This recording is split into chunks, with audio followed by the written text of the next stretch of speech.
7월 14일 오늘 맥주인 성경 읽기 여호수아 20장, 21장, 예레미야 10장, 마태복음 24장, 사도행전 1장입니다. 오늘 새벽은 여호수아 20장, 21장 말씀 우리 함께 보고 기도하겠습니다. 그러니까 이제 약속의 땅, 가나안 땅을 이제 다 정복을 하기를 마친 후에 이제 각 지파별로 땅 분배를 거의 다 했잖아요. 다 했고, 그러고 나서 이제 마지막으로 성직자 지파인 레위 지파는 따로 이제 지역이 없어요. 그들이 전국 여기저기 살 성읍을 이제 정해 주도록 그렇게 레위 지파의 성읍 분배, 그리고 살인자를 위한 도피성에 관한 그 내용이에요. 먼저 이제 여호수아 20장은 도피성에 관한 말씀입니다. 도피성. 자, 먼저 말씀을 보시면 여호수아 20장 20절에 도피성들을 너희를 위해 정해라 하는 거죠. 그래서 이 도피성이 뭐냐면 그 3절에 부지 중에 실수로 사람을 죽인 자를 그 도피성에 피할 수 있도록 해줘라 하는 거죠. 이는 너희를 위해 피해 보복자를 피할 곳이니라 이렇게 말씀을 하죠. 그러니까 사람을 우리가 이제 살다 보면 물론 고의로 죽을 때도 있죠. 그렇잖아요. 그 고의로 죽인 것은 살인죄예요. 그것은 용서가 없죠. 그런데 이제 실수로 사람을 죽이는 경우들이 있습니다. 지금 이제 형법에 보면은 이것을 확실히 구분을 해요. 살인죄가 있고 그 다음에 과실치사 이런 게 있어요. 실수로 어떻게 하다 보니까 사람이 죽은 거죠. 원래 죽이려고 할 뜻이 없었어요. 실수이죠. 가장 대표적인 게 이제 교통사고 나서 사람을 치어서 죽게 될 경우, 진짜 완전히 실수죠. 죽일 생각을 하고 치어 죽인 게 아니잖아요. 그거는 죄를 크게 물을 수 없죠. 그건 죄가 작습니다. 합의를 보면 뭐 용서받고 이제 그렇게 될 수도 있잖아요. 근데 이제 고의로 살인한 경우는 명백히 살인죄예요. 뭐 징역 5년 이상, 무기징역, 사형 이렇게 되잖아요. 그렇게 해야 됩니다. 그래서 절대도 이제 실수로 사람을 죽였을 때 어떻게 할 것이냐 하는 건데, 죄가 사실 객관적으로 보면 그렇게 큰 죄는 아니에요. 실수니까. 그런데 이제 문제는 그 가족들이 누구의 아내를 죽였다가 실수로, 그러면 그 남편이 가만히 있겠어요? 복수하죠. 지금처럼 뭐 경찰이 확실해가지고 그런 걸 못하게 한다든지 뭐 이런 게 잘 안 되잖아요. 그러니까 막 죽고 죽이고 막 이제 그런 일이 생길 수 있죠. 그러니까 개인적인 어떤 복수로 이제 죽임을 당한, 실수로 죽인 건데 그건 사실 죽을 죄까지는 아니죠. 잘못을 하긴 했지만 뭐 보상을 한다든지 뭐 용서를 구한다든지 그렇게 하는 것인지 실수로 사람 죽인 걸 뭐 죽일 수는 없죠. 근데 이제 복수하러 오면은 위험하죠. 누가 경찰이 막아줄 것도 아니고. 그렇게 해서 서로 죽고 죽이고 막 복수극이 벌어질 수 있는 그런 상황인 것이죠. 그래서 실수로 사람을 죽였을 때 피할 곳을, 도피성을 마련을 하게 하셨어요. 지금처럼 치안이 확실하지 않은 그때 이제 필요해서 하나님께서 그렇게 하신 거죠. 실수로 사람 죽이는 그런 경우가 이제 옛날 같은 경우는 이제 같이 그 앞에 보면 그런 예가 있어요. 같이 이제 나무 배로 갔다가 도끼로 이 실수로 도끼날이 빠질 수가 있잖아요. 그 저쪽에서 나무를 베던 친구를 죽일 수가 있는 거죠. 그건 완전히 실수죠. 그런 경우. 그 다음에 이제 사람이 또 하다 보면 싸울 때가 있죠. 말다툼 하다가 치고받고 싸울 때가 있다고요. 그럴 수 있죠. 근데 뭐 그런다고 사람이 죽고 그러지는 않죠. 근데 이제 싸우다가 잘못되게 밀쳤는데, 넘어졌는데 하필 돌부리에다 머리를 박았다. 이렇게 되면 즉사할 수도 있죠. 그런 거는 살인죄는 아닌 거죠. 과실치사든지 뭐 상해치사든지 이제 그렇게 되는 거죠. 그럴 경우를 얘기하는 것입니다. 근데 그 도피성에 관해서 성을 정하는데 그 20장 2절에 보면 이스라엘 자손에게 말하여 이르기를 내가 모세를 통해서 너희에게 말한 도피성들을 정해라 이렇게 해서, 이미 이제 그 앞에 보면은 민수기 35장 그리고 신명기 19장에 보면 도피성에 대해서 이미 말씀하셔서 모세에게 이미 말씀하셨어요. 그런데 모세는 죽고 이제 여호수아와 함께 건너와서 정복을 7년 동안 한 후에 지금 땅 분배 다 끝나고 이제 도피성을 정하려고 하는 거죠.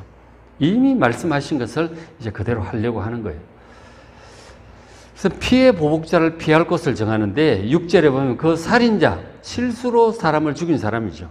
그 사람은 자, 회중 앞에 서서 재판을 정식으로 받을 때까지 이제 보호를 해줘야 되는 거죠. 그 복수할 그 가족들로부터 보호를 해줘야 되고 정식으로 재판 받아야 되는 거예요. 그래서 확실히 고의로 사람을 죽였다면 그는 사형이죠. 그러나 그것이 아니고 진짜 실수다. 그러면은 그에 합당한 이제 죄를 묻는 거죠. 벌금을 내게 한다든지 뭐 이런 거 있잖아요. 그 재판을 받을 때까지는 이 도피성에서 그 살인자를 보호를 해줘야 되는 거죠. 그런가 하면은 또 이제 그 당시 대제사장이 죽을 때까지 그 성에 이제 확실치 않을 때 이제 그렇게 되겠죠. 그럴 경우에는 대제사장이 한번 정해지면 죽을 때까지 대제사장 하는 거예요. 그 죽고 나면 그 아들들 중에서 가장 큰 아들인 제사장이 대제사장으로 이렇게 승계가 되잖아요. 그러니까 대제사장 죽을 때까지니까 이게 10년이 될지 20년이 될지 모르는 거죠. 그래서 그곳에서 살아야 되는 거죠. 그렇게 해서 그러니까 고의로 사람을 죽였지만 이것이 이제 큰 피해를 주기도 했고 해서 자기 집에서 편안하게 그렇게 살 수 없고 고향을 집을 떠나서 도피성에서 살아야 되는 것이죠. 그것을 어쨌든 피해 보복자로부터 지켜주는 역할을 하는 것이 이 도피성이에요. 경찰이나 재판 기능이 좀 부족할 당시로서 불가피하게 실수로 사람 죽인 사람을 보호하는 그런 장치로 하나님께서 명하신 거예요. 그래서 이제 도피성을 정하는데 보면 6군데를 전국에 6군데를 정했어요. 20장 7절 이에 그들이 납달리 지파의 갈릴리 게데스, 갈릴리 쪽이죠, 그죠? 하나 정하고, 그다음에 에브라임 산지, 중부 지역이죠. 세겜을 또 정하고, 유다 산지는 남쪽이에요. 남쪽 지역에 기럇 아르바고 헤브론의 도피성을 정했어요.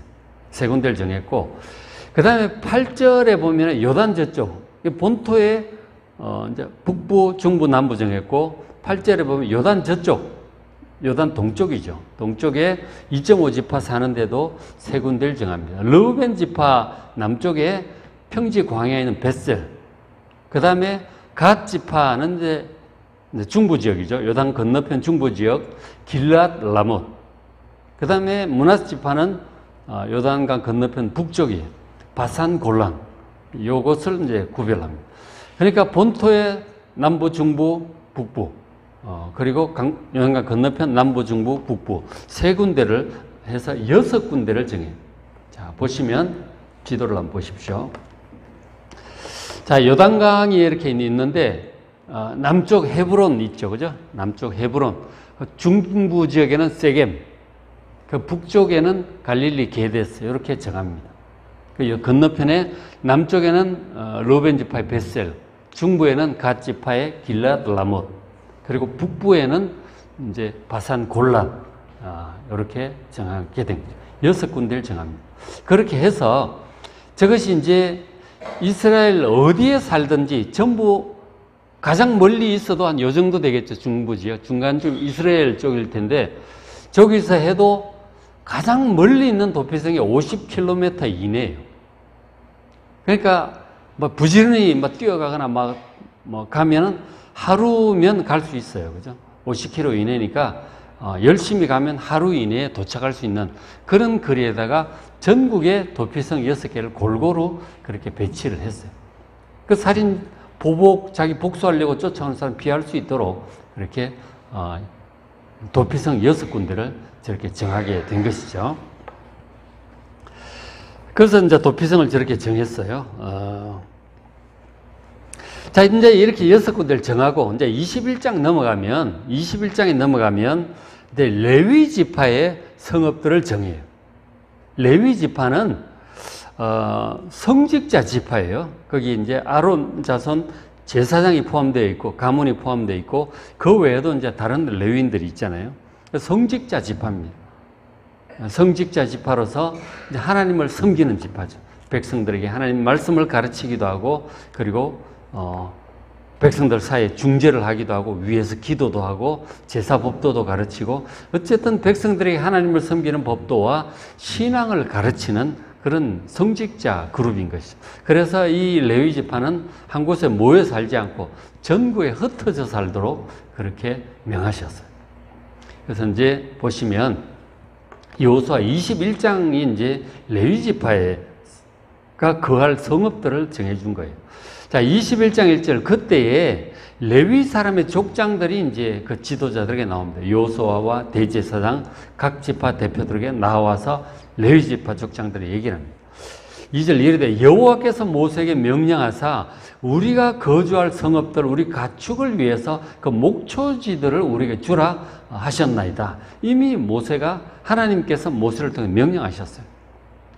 그러니까 전국에 거주할 성읍이 필요하죠. 집도 필요하고 성읍도 필요하죠. 그리고 성읍 주변에 가축들을 먹이고 키울 목초지를 주도록 농사 짓는 그런 땅이라기보다는 목초지죠. 그 양들, 소들 다 있으니까 키워야 될 거 아니에요. 정식으로 땅이라기보다는 농사 지을 땅이 아니고 이제 가축을 키울 만한 성읍에 딸린 목초지예요. 그러니까 보면은 성읍으로부터 2000규빗이에요. 성읍 사방 2000규빗의 땅을 목초지로 주도록 하시죠. 2000규빗이면 대략 1km쯤 되죠. 성읍 사방 1km를 그렇게 땅을 그렇게 줬어요.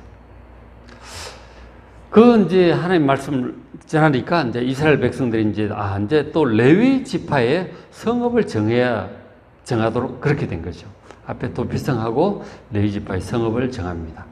3절 이스라엘 자손이 그 12지파들이 여호와의 명령을 따라 자기의 기업에서 자기들의 땅을 각각 분배받았죠. 그곳에서 제비 뽑아가지고 각 성읍들을 줍니다. 레위 지파에서 각 지파에서 대략 한 4성읍 정도. 성읍이라고 하는 것을 영어로 시티라고 번역을 해요. 도시, 일종의 도시인 거죠. 모여 사는 곳. 그렇지 않은 곳은 다 앉아 농사 짓고 그렇게 사는 거죠. 지파별로 대략 4성읍을 합니다. 보면은 좀 작은 지파는 성읍 3개를 내놓기도 하고 어떤 데는 2지파 합해서 9성읍을 내놓기도 하고 그렇게 대략 이제 4성읍에서 합해서 48성읍을 이제 이렇게 다 각출을 해요. 그곳에 각 지파에 그렇게 해가지고 그곳에서 레위인들이 살면서 주변의 담당 지파 사람들을 하나님 법도도 가르치고 하나님 섬기는 법도를 가르치고 또 뭐 재판도 하고 중재도 하고 그런 일을 이제 하게 된 것이죠. 그래서 줬어요. 그래서 이제 각 레위 지파 성읍들을 리스트가 쫙 나오는 거예요. 그죠? 이제 21장 한번 쭉 보시면은 전부 성읍을 정해주고 13절에 보면 10절에 고핫 가족들, 13절에 제사장 가문에게 준 성읍들 리스트가 나오고 20절에는 고핫 남은 27절에는 레위 가족 게르손 자손, 레위 지파 중에 게르손 가문에 준 성읍들, 34절에는 무라리 자손에게 준 성읍들 그렇게 리스트가 쭉 나와요. 그러니까 지금 레위 지파 같은 경우 전체가 뭐 한 22,000명 남자 중심으로 그 정도 되는데 레위 그 조상 레위에게 아들 셋이 있었어요. 게르손, 그핫, 므라리 3명이 있었어요. 그래서 게르손 종족 가족 후손이 있고 그다음에 그핫 후손이 있고 그다음에 므라리 자손 3 자손들로 나누어져서 각각 이렇게 또 이제 역할을 맡겨요. 그리고 이제 셋 중에 그핫 자손 중에 제사장 가문이 포함되어 있었죠. 자, 한번 보시면 그쭉 전체가 이제 뭐 복잡한데 정리를 하면 이렇게 되어 있습니다. 자, 레위 지파에게 기업을 땅을 나눠주는데 자, 보십시오. 제일 먼저 그핫 자손이 있어요. 그핫 자손. 그러니까 세 자손이 그핫 자손, 게르손 자손, 므라리 자손이 사실은 이제 장자가 게르손이에요. 게르손, 고핫이 둘째, 므라리가 셋째인데 그핫이 이제 먼저 나오고 있죠. 왜냐하면 그핫 자손 중에 제사장 가문이 있기 때문에 그래요.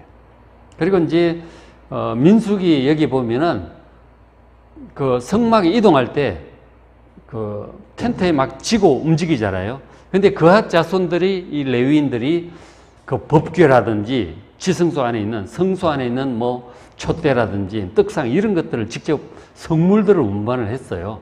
이 그핫 자손들이 제사장 가문이 있고, 특히 이제 아론과 모세가 저 그핫 자손 중에 있는 것이죠. 그래서 그핫 자손이 먼저 이제 중요하게 취급이 되었어요. 제사장이 있었어요. 그래서 제사장 가문에게 준 땅이 있고, 게르손 자손, 므라리 자손에게 준 이제 땅들이 따로 있는데, 특별히 이제 그핫 자손 중에 있는 제사장 가문에게 먼저 이제 땅을 이제 기업을 분배를 해요. 그래서 제사장 가문은 이제 주로 어디에 사느냐면은 남부 지역에 살아요. 남부 지역. 남쪽에 유다 지파, 시몬 지파, 베냐민 지파가 있잖아요. 그쪽에 제사장 가문이 성읍을 분배를 받아요. 뭐 13성읍인가 분배를 받아요. 그리고 이제 그곳에 도피성 헤브론이 있었죠. 그러니까 제사장 가문이 받은 13성읍 중에 도피성 하나가 포함이 되어 있어요. 그러니까 도피성은 전부 레위 지파가 다 살아요.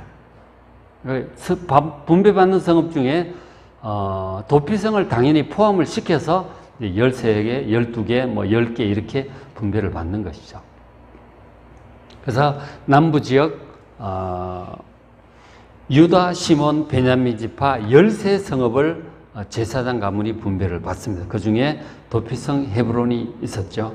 그리고 제사장 가문이 받은 땅 성읍 중에 그 아나돗이라고 있어요. 베냐민 지파에 아나돗이라고 있는데, 아나돗은 나중에 지금 우리 보고 있는 그 예레미야가 아나돗의 제사장이에요. 예레미야가 베냐민 지파 아나돗의 제사장이라는 것이죠. 그렇게 됐습니다. 어쨌든 제사장이 13성읍을 분배를 받습니다. 그 다음에 이제 제사장 고핫 자손 중에 제사장 가문 빼고 나머지 고핫 자손들 있잖아요. 나머지 고핫 자손들 같은 경우는 중부 지역을 땅을 받아요.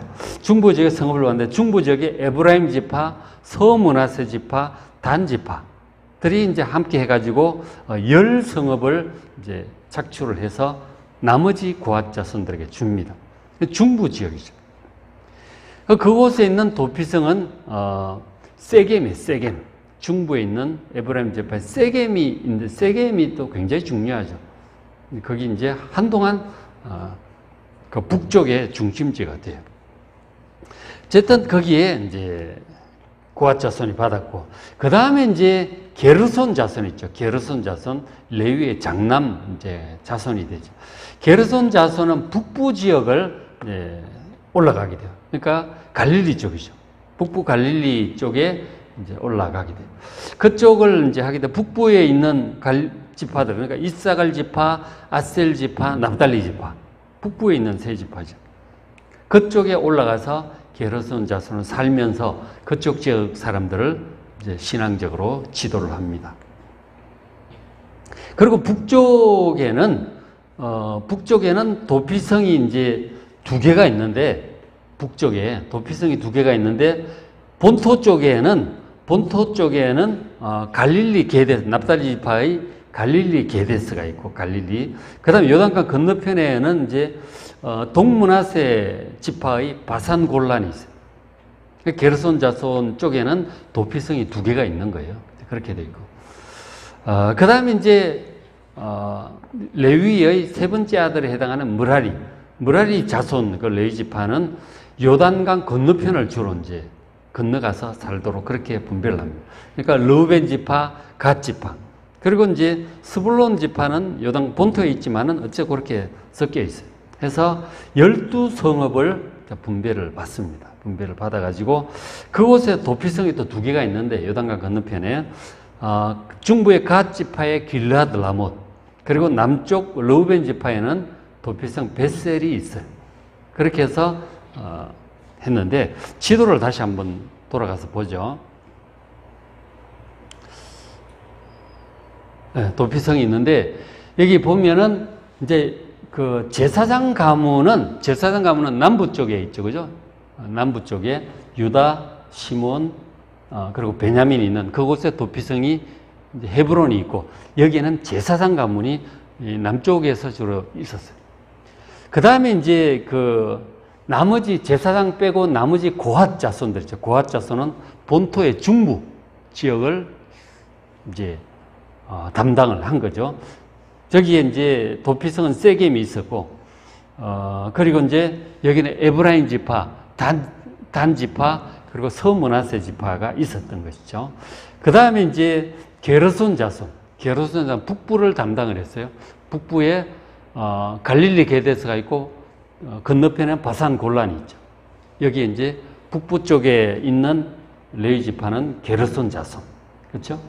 그리고 이제 나머지 요단강 건너편 이쪽에는 이제 무라리 자손이 있어요. 무라리 자손 여기 이제 뭐 밑에 르우벤 지파, 갓 지파, 그리고 북쪽에 동므나스 지파 이제 그렇게 있죠. 이렇게 있는데, 요쪽을 무라리 자손이 하는데 도피성이 두 군데가 있었죠. 남쪽 르우벤 지파의 베셀, 중부의 갓 지파의 길라드 라못 이런 지명 이름 자꾸 나와. 이 도피성들 굉장히 중요해요. 그래서 중심지이기도 하고, 뭔 일이 생기면 저쪽으로 모이고 그래서 가장 지도적인 역할을 하는 성들, 지명이 자주 나. 세겜, 뭐 헤브론, 길라드 라못 굉장히 자주 나. 바산 골란 이것도 중요해요. 갈릴리 게데스 베셀 저런 이제 레위 지파가 저기에 각각 흩어져서 그렇게 살면서 백성들을 지도하게 되었던 것이죠. 자, 이제 이렇게 되었고, 그 다음에 이제 넘어가서 보시면은 마지막 이제 21장 다 레위 지파에게 성읍을 분배한 다음에 21장 43절 보면 끝부분에 보시면 이제 마무리, 땅 분배에 관한 마무리 말씀이에요. 43절. 여호와께서 이스라엘의 조상들에게 맹세하사 주리라 하신 온 땅을 다 주셨어요. 그래서 그들이 거기 거주하였으니 이스라엘 12지파가 아주 참 하나님 앞에 제비도 뽑아가지고 도피성도 정하고 레위 지파도 각각 전국에 흩어서 분배하고 아주 사이좋게 책에 다 그려놓고 분배를 참 잘했어요. 마무리를 하고 했는데, 이것이 이스라엘의 조상들에게 맹세하신 그 땅이에요. 아브라함에게 처음 창세기 12장부터 해가지고 땅을 맹세를 하셨어요. 지금 가나안 7족속이 살고 있는 그 땅에 너희 후손들이 번성해서 차지하고 나라를 세우게 될 것이다. 아브라함에게 말씀을 하셨어요. 거의 뭐 한 500~600년 전에 하신 말씀이에요. 그리고 그 말씀 그대로 그 아들 이삭에게도 말씀하셨고, 그 아들 그대로 야곱에게도 약속하셨던 그 땅. 그 야곱이 뭐 이제 12아들 낳고 뭐 손자 손녀 해가 한 70명 됐잖아요. 근데 가뭄이 들어가지고 애굽으로 간 거 아니에요. 애굽에 마침 그 11째 아들 요셉이 총리로 있다는 얘기를 듣고 이제 가게 됐잖아요. 그곳에서 이스라엘 자손이 굉장히 번성을 합니다. 400년 동안. 근데 이제 뭐 애굽 바로가 바뀌고 왕조가 바뀌고 핍박하니까 하나님께 기도했고, 그랬더니 하나님께서 모세를 보내주셨잖아요. 그래서 출애굽을 해요. 출애굽을 해가지고 광야 40년 연단을 거쳐서 여호수아와 함께 드디어 들어와서 7년 정복 전쟁을 거쳐서 정복한 거잖아요. 그 정복을 해서 이렇게 땅을 분배를 한 거라니까, 지파별로. 그리고 지파 안에서 가문별로, 가족별로 땅을 다 나눠줬어요.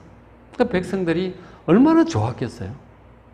그것이 조상들에게 약속하시고 맹세하신 것을 그대로 다 하나님께서 이루신 거라니까. 하나님께서 이루셨다니까. 그러니까 하나님은 약속하신 것을 반드시 이루시는 성실하신 하나님. 하나님 약속은 막 분명히 이루어집니다. 뭐 500~600년 걸렸지만 분명히 이루어져요. 이게 지금 모세오경 이 여호수아까지 합해서 굉장히 중요한 주제입니다. 하나님은 약속하신 것을 반드시 이루신다. 언약에 성실하신 하나님이시고, 그리고 이제 백성들이 뭐 좀 잘못한 게 많아요. 하나님 거역하고 반역하고 뭐 모세 죽이고 돌아가자 그러고 우상도 섬기고 금송아지도 만들고 막 그랬잖아요. 그럼에도 불구하고 백성들도 회개하고 그렇게 하니까 용서하시죠. 인자하신 하나님이세요. 그리고 하나님은 약속하신 것을 이루실 능력이 있는 분이에요. 전능하신 하나님이시라니까. 이런저런 여러 가지 이유로 하나님께서 말씀하신 것은 반드시 이루어진다는 거죠. 이게 우리 하나님을 섬기는 성도들에게 굉장히 중요한 신앙이에요. 하나님께서 약속하신 모든 것이 성경에 다 기록이 되어 있어요. 창세기부터 계시록까지. 예수님께서 오셔서 또 우리에게 하신 약속들도 있죠. 그리고 구약 시절의 약속은 선지자들을 통해서 약속하신 그 새하늘과 새 땅 다 있죠. 그리고 온 세상이 하나님을 섬기게 될 것이라고 하는 여호와를 아는 지식이 막 온 천지에 물이 바다를 덮음 같이 여호와를 아는 지식이 온 세상에 충만할 거라 그랬잖아요. 아직 그건 안 이루어졌잖아요.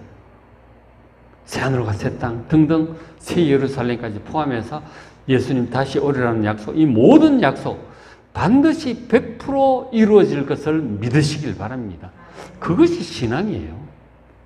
그래서 하나님 말씀을 잘 봐야죠. 말씀을 안 보면 무슨 약속을 했는지도 몰라. 그러면 안 되죠.